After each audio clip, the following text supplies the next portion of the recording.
정한 시간이 있고 주어진 시간이 있는데 주어진 시간 속에 내게 정한 시간들을 잘 살아내게 하여 주시옵소서. 똑같은 24시간이 아니라 그 어느 시점은 하나님 앞에 머물러야 될 시점들이 있습니다. 그 정한 시점을 잘 구별하여 그 시간 내에 하나님을 경험하게 하여 주옵시며 그 시간 동안 하나님 앞에 온전히 살아낼 수 있도록 하여 주시옵소서. 시간의 집중력을 더욱더 허락하여 주시사 하나님 앞에 깨어서 기도해야 될 시간과 하나님 앞에 깨어서 하나님과 교제해야 될 시간들을 충분히 갖게 하여 주옵시고 그 일들을 통해서 내게 주어진 시간들을 마음껏 살아낼 수 있도록 그리고 열매 있는 삶을 살아낼 수 있도록 인도하여 주시옵소서. 당신 하나님께서 나와 함께 하시니 참 감사합니다. 오늘도 감사로 나아가게 하여 주시옵소서. 하나님의 은혜에 감사드립니다. 10월 한 달을 온전히 주님께 의지합니다. 갈 길을 인도하여 주시옵고 은혜의 해를 입을 수 있는 하나님의 자녀로서 향기를 나타내며 살아갈 수 있는 믿음을 소망하며 드린 귀한 예물 주께 받아 주옵시며 하나님 이 마음 속에 들어있는 중심에 합한 것으로 보답하여 주시옵소서. 감사합니다. 고마우신 예수님 이름으로 기도드렸습니다. 아멘, 아멘. 예레미야 10장 말씀 오늘 볼까요? 예레미야 10장 17절에서 25절.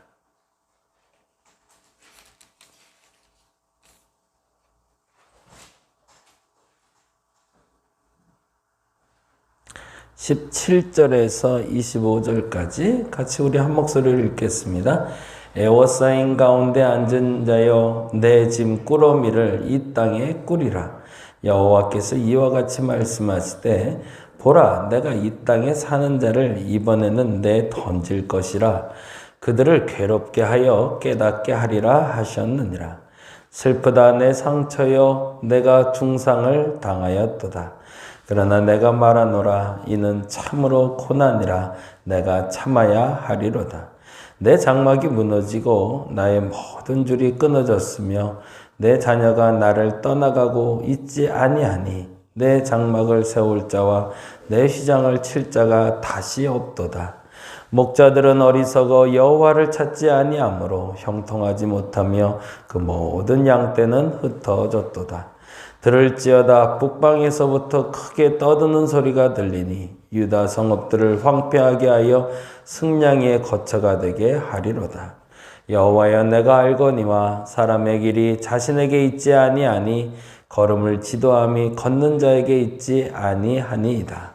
여호와여 나를 징계하옵시되 너그러이 하시고 진노로 하지 마옵소서. 주께서 내가 없어지게 하실까 두려워하나이다. 주를 알지 못하는 이방 사람들과 주의 이름으로 기도하지 아니하는 족속들에게 주의 분노를 부으소서. 그들은 야곱을 씹어 삼켜 멸하고 그의 거처를 황폐하게 하였나이다 하니라. 아멘. 오늘은 7장부터 10장까지 보는 날이고요.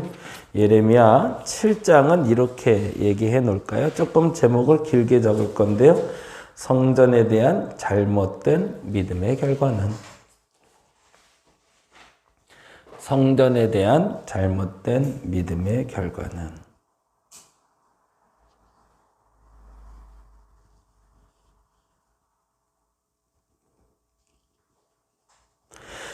이스라엘 백성들에게 두 가지의 믿음이 있었어요. 그래서 그 믿음 때문에 그들이 존재한다고 믿었는데 그 첫 번째 믿음은 다윗 언약. 다윗이 하나님과 언약을 맺었고 그 언약으로 우리는 영원히 하나님 앞에 복받는다라고 생각했던 거죠. 그건 이스라엘 백성들에겐 큰 복이었죠. 한 사람의 위대한 성자와 같은 왕이 있었고 그 왕을 통해서 믿음이 전승됐고 그 전승된 믿음이 지금의 나도 지킨다고 생각할 정도였던 것은 굉장히 큰 뭐랄까요? 복이라면 복인 것 같아요. 어제도 말씀드린 것처럼 의인 하나만 있으면 내가 너희를 구원하리라. 눈 씻고 찾아봐라 의인 하나 있나? 라고 말한 것처럼 어찌 보면 한국교회에서 그리고 우리 주변에서 그리스도인답다 라고 말할 수 있는 사람이 과연 몇이나 있나 싶어요. 그런 면에서 이스라엘 백성들은 복이었던 거죠. 근데 또 하나의 믿음이 있었는데 그게 뭐냐면 바로 성전이었습니다. 성전은 영원하리라. 다윗 왕가가 세워지고 나서 본격적으로 시작된 성전 문화가 있었는데 그 예루살렘 성소가 보존되는 한, 그곳에서 기도하는 한 하나님은 우리를 도와주리라 라는 잘못된 믿음을 갖고 있었던 거죠. 그래서 하나님이 이렇게 얘기를 하신 겁니다. 7장 3절에 그들의 고백을 먼저 들어봅니다. 이렇게 하나님이 먼저 이렇게 얘기하십니다. 3절 말씀 같이 읽어볼까요? 만군의 여호와 이스라엘의 하나님께서 이와 같이 말씀하시되 너희의 길과 행위를 바르게 하라. 그리하면 내가 너희로 이곳에 살게 하리라. 거기다 줄 쳐놓을게요. 너희 길과 행위를 바르게 하라. 그리하면 내가 너희로 이곳에 살게 하리라. 이곳에 살기 때문에 너희들의 길과 행위가 바르라지는 것이 아니라 너희들의 길과 행위가 바르기 때문에 이곳에 사는 거다. 우선순위가 바뀌었다. 앞뒤가 바뀌었다라는 얘기를 하는 거죠. 그러면서 이렇게 얘기합니다. 4절 말씀 볼까요? 너희는 이것이 여호와의 성전이라, 여호와의 성전이라, 여호와의 성전이라 하는 거짓말을 믿지 말라라고 얘기해요.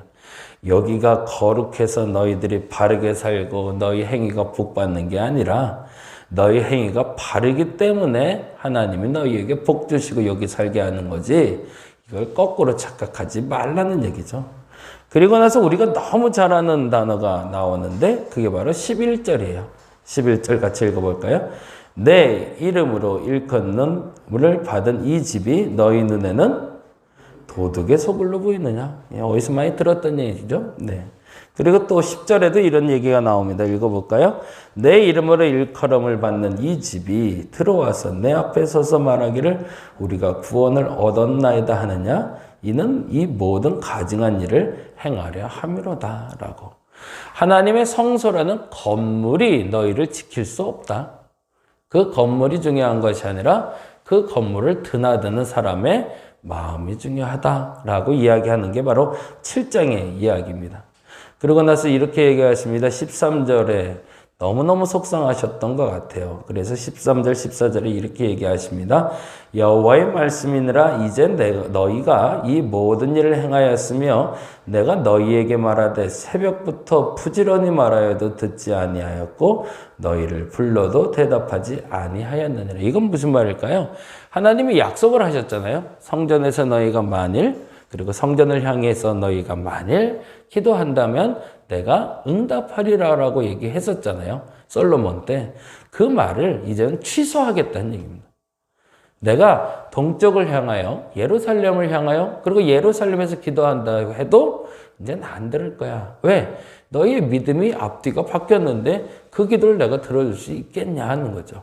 목적과 의도와 과정이 다른데 그 잘못된 기도를 내가 응답해봐야 아무 소용없으니 난 듣지 않겠다라고 얘기하시죠. 그리고 한 예를 드는 것이 바로 14절, 15절입니다. 읽어볼까요? 그러므로 내가 실로에서 행함같이, 실로에서 행했다는 건 뭘까요? 이 말은 성경을 조금 더 같이 봤던 분들은 기억이 나는데 실로에 있었던 게 있습니다. 하나님의 법궤가 있었죠. 언제까지 있었을까요? 엘리 제사장과 두 아들 때까지. 예. 사무엘이 살던 그때까지 실로에 하나님의 법궤가 있었거든요. 근데 그 법궤 때문에 이스라엘 백성들은 산다라고 착각을 했던 거죠. 그래서 엘리의 두 아들들이 법궤를 메고 나가잖아요. 블레셋 전쟁에서. 그랬다가 법궤를 뺏기는 사건이 등장을 하죠. 무슨 일이죠? 실로가 거룩한 게 아니라는 거죠. 법궤가 거룩한 게 아니라는 거죠. 그 법궤에 대한 잘못된 믿음, 실로가 너희를 지킬 거라고 착각하지 말았던 과거의 경험처럼 예루살렘도 똑같다라고 이야기하고 계신 겁니다. 그리고 나서 15절에 이렇게 얘기하십니다. 내가 너희 모든 형제 곧 에브라임 온 자손을 쫓아낸 것 같이, 거기다 줄쳐놓을게요. 에브라임 온 자손을 쫓아냈다는 건 뭘까요? 북이스라엘 얘기한다고 그랬죠. 에브라임 얘기 나오면 북. 유다 하면 남. 그래서 북이스라엘이 멸망한 것 같이 너희도 멸망당할 수밖에 없다. 왜? 그 근원은 잘못된 믿음 때문에. 성전이 너희를 지킬 수 없다. 교회가 너를 지켜주지 못한다. 너가 바로 섰을 때 교회가 지켜지는 것이고 너는 너 자신의 믿음이 지키는 거다 라고 얘기하고 있는 거죠. 8장에는 이렇게 한번 해볼까요? 8장부터 10장까지 이제 아주 재미난 단어들이 계속 반복돼서 나오는데 이런 단어들이 나옵니다. 선지자의 마음이 병든 이유는 이렇게 해볼까요? 선지자의 마음이 병든 이유는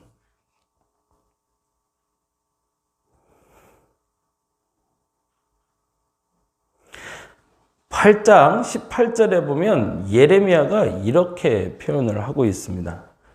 8장 18절 같이 한번 읽어볼까요?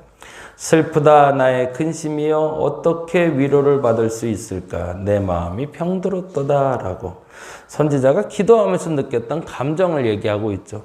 도대체 내가 뭘 아무것도 할 수가 없네. 난 도대체 어디서 위로를 받아야 되지? 라는 예레미야의 감정을 한번 느껴보셨으면 좋겠어요. 근데 왜 이렇게 얘기했을까? 4절, 5절, 6절 때문인데요. 같이 한번 읽어볼까요? 4절, 5절, 6절 같이 읽어봅니다. 너는 또 그들에게 말하기를 여호와의 말씀에 사람이 엎드려지면 어찌 일어나지 아니하겠으며 사람이 떠나갔으면 어찌 돌아오지 아니하겠느냐. 그건 무슨 말일까요? 엎어졌으면 일어나려고 애 좀 쓰고 떠났다가도 돌아오는 게 사람의 원래 마음 아니냐? 그 말은 뭐죠? 근데 너희는 왜 안 오냐라는 거죠. 죄 짓고 떠났다가도 마음 돌이켜 오는 게 사람의 일진데 어떻게 나를 그렇게 떠났던 너희는 올 생각이 없냐라는 거죠.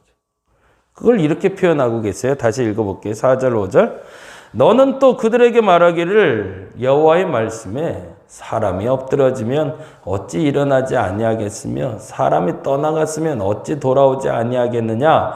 이 예루살렘 백성이 항상 나를 떠나 물러가면 어찌함이냐. 그들이 거짓을 고집하고 돌아오기를 거절하도다. 이 표현은 그런 느낌으로 보시면 좋겠어요. 고향에서 부모님이 기다리시면서 앞으로 오지 마! 라고 그랬단 말이야. 두 번 다시 오지 마. 응? 니들 와봐야 뭐 도움도 하나도 안 되고 먼 길이니까 오지 마. 그랬더니 정말 안 갔단 말이죠. 그때 부모님이 하는 얘기죠. 아, 오지 말라고 또 안 오냐? 라고 말하는 거하고 똑같은 거죠. 응? 내가 그렇게 말한다고 그 말을 그렇게 알아듣냐? 라고 얘기하는 거하고 똑같은 상황.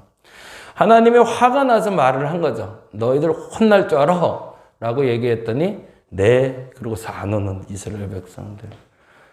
무슨 얘기인지 아시겠죠?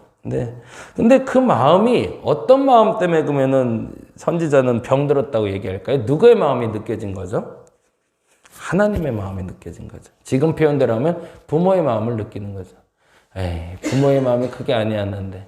근데 그거는 이스라엘 백성들을 향한 예레미야의 간절함도 있지만 하나님을 향한 간절함으로 하나님의 감정이 느껴졌던 거죠. 그가 병들었다고 말했던 이유는 돌아오지 않을 것 같이 보이는 이스라엘 백성들 때문이었던 거죠. 9장에는 이렇게 적습니다. 그래서 예레미야가 이런 표현을 쓰거든요. 같이 적어 놓을게요. 떠나고 싶은 이유. 그래서 나도 이제 떠나고 싶다고 얘기를 해요.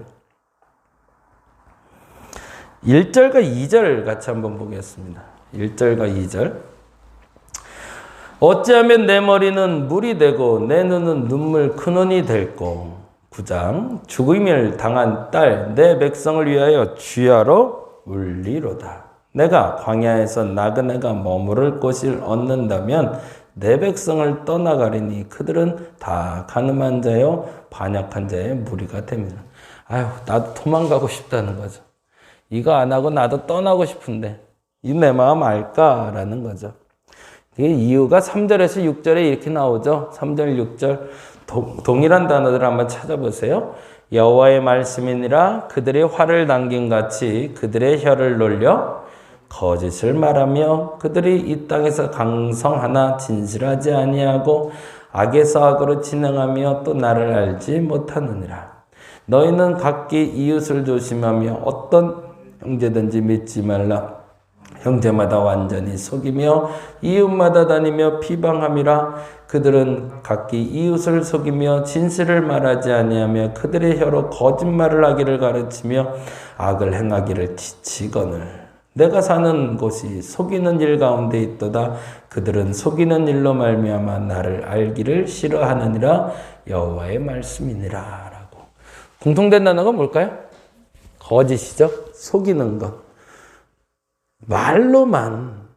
사실은 그것은 그냥 일부러 거짓말을 했다는 게 아니라 말로만 이제 가야지. 부모한테 가야지. 한 번은 가야 되는데 라고 말하는 것. 그것이 거짓말이라고 얘기하는 거지. 헛된 기대를 주는 것. 하나님 앞에 헛된 기대를 주는 어리석음이 여러분에게 없기를 바랍니다. 이젠 하나님 정말 잘하겠습니다. 이제 하나님 정말 열심히 기도하고요. 정말 신앙생활 열심히 할 거고요. 정말로 최선 다해서 11조도 할 거고요. 열심히 봉사하겠습니다. 그러니 요번만 기다려주세요. 라고 말하는 그런 하나님께 헛된 기대를 주는 것을 거짓말이라고 얘기합니다. 오늘 한날은 그랬으면 좋겠어요. 하나님 앞에 진실한 마음이 좀 드러냈으면 좋겠어요. 그래서 하나님의 헛된 기대하지 않도록 오늘 여러분 기다리시다가 실망하지 않도록 그렇게 했으면 좋겠습니다. 10장은 이렇게 해놓죠. 또 똑같은 선지자의 마음이 느껴집니다.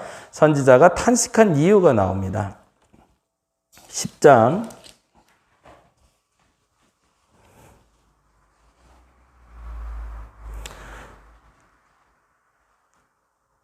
선지자의 탄식 소리를 들으면서 어떤 이야기가 나오는지를 잠깐 볼게요.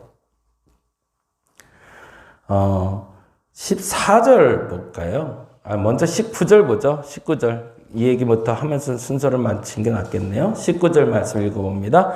슬프다 내 상처여 내가 중상을 당하였도다. 그러나 내가 말하노라 이는 참으로 고난이라 내가 참아야 하리로라. 뭘죠? 아까 말했던 하나님의 마음이 자꾸 느껴지는 거죠. 자꾸 속이고 거짓말하고 헛된 기대를 하게 만들고 그리고 잘못된 신앙생활을 하고 있고 이런 이스라엘 백성들에 대한 실망감이 더 커지기 시작하자 이 상처를 이걸 난 떠나고 싶다라고 얘기하는데 그 고난을 나도 참아야겠다라고 결심하는 장면이 나옵니다. 그런데 이렇게 탄식했던 이유에 대해서 이렇게 얘기합니다. 14절이죠. 같이 한번 읽어봅니다. 사람마다 어리석고 무식하도다라고 되어 있어요.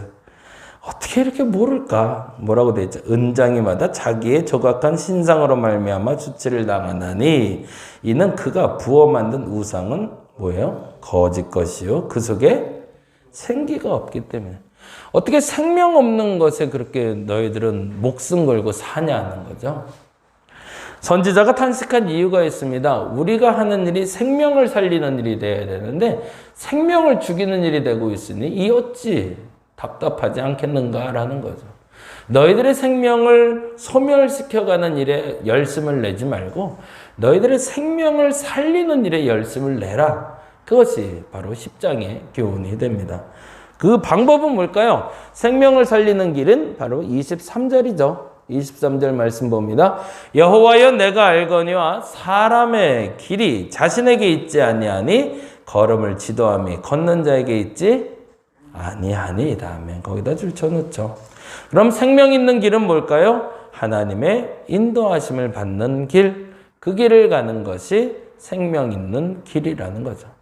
하나님께 헛된 기대를 하게 하면서 하나님을 실망시키지 마시고 하나님이 원하는 길, 그 길이 어떤 길인지는 각자에게 결정되어 있으니 그 길을 가면서 하나님 실망시키지 말고 하나님이 주시는 그 생명의 길에서 복된 것이 무엇인지를 정말 발견할 수 있는 저와 여러분 되시기를 간절히 바랍니다. 기도하겠습니다. 하나님을 오늘도 헛되게 기대하게 할까 걱정입니다. 하나님 그러지 말게 하여 주옵소서. 하나님 정말 잘할게요. 정말 열심히 할게요. 최선 다할게요. 하나님 보시기에 합하게 살게요.